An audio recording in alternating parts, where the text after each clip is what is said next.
اعوذ باللہ من الشیطان الرجیم بسم اللہ الرحمن الرحیم الصلاۃ والسلام علیک یا سیدی یا رسول اللہ وعلی آلک و اصحابک یا سیدی یا حبیب اللہ۔ لاہور سے آج الحمدللہ یہ 12واں پروگرام ہے اس عنوان پر کہ توحید اور کلمہ طیبہ کے چند حقائق۔ آج بروز ہفتہ لاہور میں 10 شوال المکرم 1442 ہجری اور 22 مئی 2021 ہے۔ تو اس 12ویں پروگرام کی نسبت سے اب ہم دیکھتے ہیں کہ کلمہ طیبہ میں 12 کی نسبت سے کیا حقائق پوشیدہ ہیں اور ان حقائق کی قرآن پاک سے کیا مطابقت ہے۔ اب چونکہ یہ مطابقت کافی سارے نکات میں موجود ہے، اس لیے ان سب نکات کو ایک پروگرام میں یکجا کرنا ممکن نہیں ہے، اس لیے ہم انشاءاللہ اگلے پروگراموں میں بھی 12 کی نسبت سے بات کرتے رہیں گے۔ تو آج کا 12واں پروگرام 12 ربیع الاول کی نسبت سے آپ سنیں، ٹھیک ہے؟ انشاءاللہ اگلے 12 والے نکات بھی آئندہ پروگراموں میں بیان ہوتے رہیں گے۔ اب آپ غور فرمائیں کلمہ الوہیت و رسالت پر، یعنی کلمہ توحید پر۔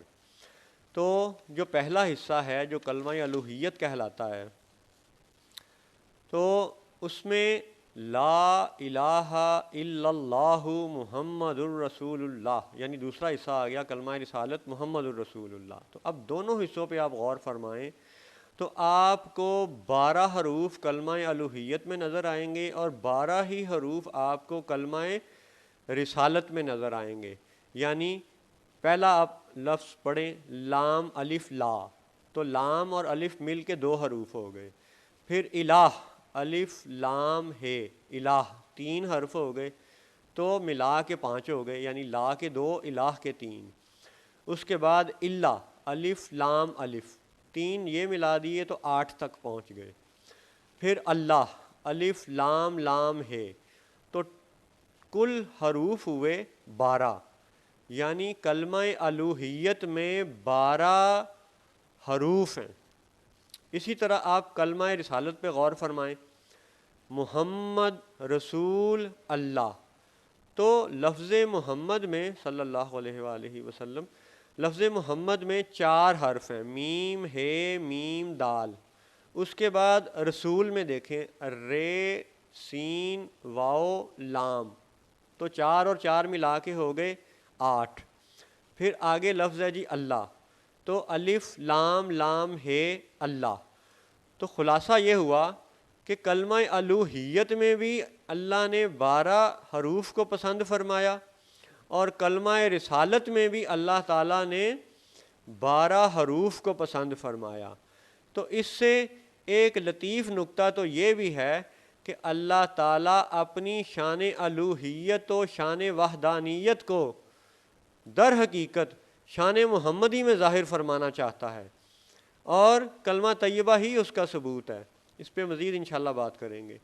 تو ابھی آپ 12 کی نسبت سے غور فرمائیں کہ آج ہم دیکھ رہے ہیں کہ کچھ لوگ وہ ہیں جو جلوس عید میلاد النبی کی بڑی شدید مخالفت کرتے ہیں، عید میلاد النبی پہ مسلمانوں کے خلاف تحریر و تقریر میں بڑی سختی کرتے ہیں۔ ایسے بھی واقعات ہو چکے ہیں کہ گولیاں اور بم دھماکے بھی، استغفر اللہ، یہ حقیقت ہے کہ ہو چکا ہے۔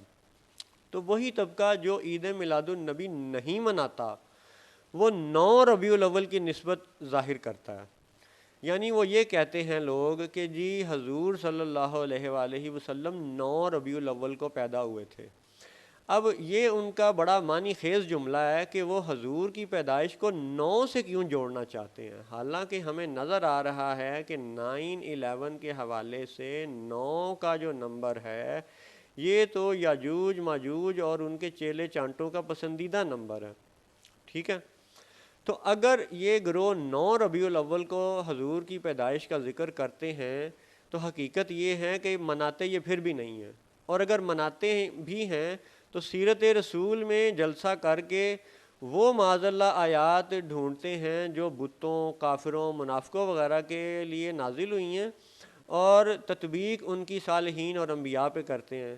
تو یہ بھی ایک یعنی علمی لحاظ سے اس کو کہا جائے گا کہ یہ بے ایمانی ہے، ٹھیک ہے؟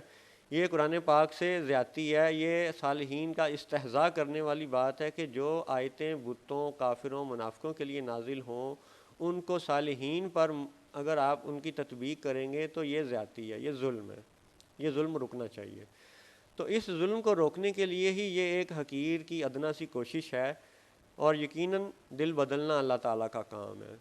تو اب آپ یہ دیکھیں کہ جو لوگ جلوس عید میلاد النبی یا عید میلاد النبی کی محافل کو شرک اور معاذ اللہ بدعت اور خرافات معاذ اللہ کہہ کر کے بڑی سختی کرتے ہیں، وہ 12 ربیع الاول کی حقیقت کو سمجھنے پہ تیار کیوں نہیں ہے؟ حالانکہ ایک حقیقت تو یہ ہے کہ آج جیسے بھی حالات میں میڈیا دستیاب ہے، آپ انٹرنیٹ پہ دیکھ سکتے ہیں، خبریں، اخبار، رسالے، ٹی وی چینلز وغیرہ سے آپ دیکھ سکتے ہیں کہ دنیا کے تمام ہی مسلمان ممالک میں 12 ربیع الاول کی نسبت سے انتہائی اس کی اہمیت ہے۔ حضور سب مسلمان حضور صلی اللہ علیہ وآلہ وسلم کی پیدائش کے حوالے سے 12 ربیع الاول ہی کو حقیقی پیدائش کا دن مانتے ہیں۔ اسی دن وہ خصوصی طور پہ نفلی عبادات کا قائم کرنے کا سلسلہ کرتے ہیں، غریبوں کو کھانا کھلاتے ہیں، پانی پلاتے ہیں، درود شریف کی محفلیں ہوتی ہیں،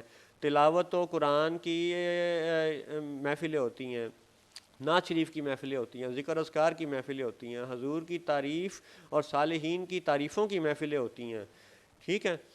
تو 12 ربیع الاول کے حوالے سے ہمارا یہ موقف ہے جو کہ کلمہ طیبہ سے ثابت ہے کہ حضور صلی اللہ علیہ وآلہ وسلم اللہ کے فضل و کرم سے 12 ربیع الاول شریف کو پیدا ہوئے ہیں، اور 12 کی نسبت کلمہ طیبہ سے بھی ثابت ہے، ظاہر ہے کہ اللہ نے جو خالق ہے اس نے کلمہ الوہیت میں بھی 12 حروف پسند فرمائے اور کلمہ رسالت کے لیے بھی 12 حروف پسند فرمائے۔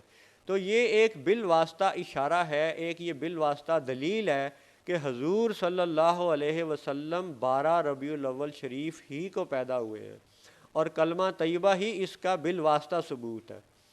تو 12 کی نسبت سے کلمہ طیبہ میں 12 حروف کلمہ الوہیت کے اور 12 حروف کلمہ رسالت کے، یہ مسلمانوں کی ایک ایسی دلیل ہے جس سے ہمارا یہ دعویٰ ثابت ہوتا ہے کہ حضور صلی اللہ علیہ وسلم 12 ربیع الاول ہی کو پیدا ہوئے تھے۔ تو 12 ربیع الاول کی نسبت سے مزید کیا حقیقتیں قرآن و حدیث میں موجود ہیں، انشاءاللہ یہ اگلے پروگراموں میں بیان کریں گے۔ فی الوقت آپ یہ یاد رکھیں کہ 12 ربیع الاول شریف کی نسبت کلمہ طیبہ سے ثابت ہے، 9 کی ثابت نہیں ہے۔ تو 9/11 کا جو گروپ ہے اس کی حقیقتیں انشاءاللہ مزید اگلے پروگراموں میں آپ کے سامنے کھلتی چلی جائیں گی۔ السلام علیکم ورحمۃ اللہ وبرکاتہ۔